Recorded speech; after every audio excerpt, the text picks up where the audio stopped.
Ассалаумағалейкум. Бүгін наурыздың 12-сі. Күн жылынып, ағаштар жайлап бүршік жарып бастады.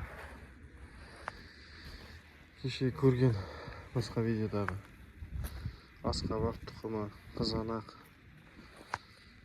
жаңағы банан тұқымында егіп отырық. Егіп болып сыртқа шықтық енді.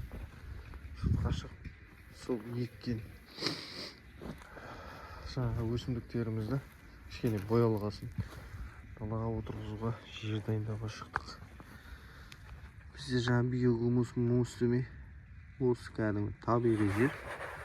Сосын бір жыл бойы жатқан үстінде тауықтың тезегі боғы, былайша айтқанда. Сонымен үстіне суарып қалғаны мына жаңбырмен қар жатып, жер осындай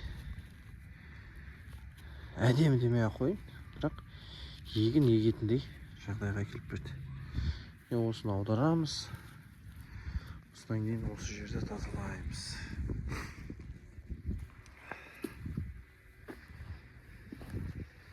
Алтыға 3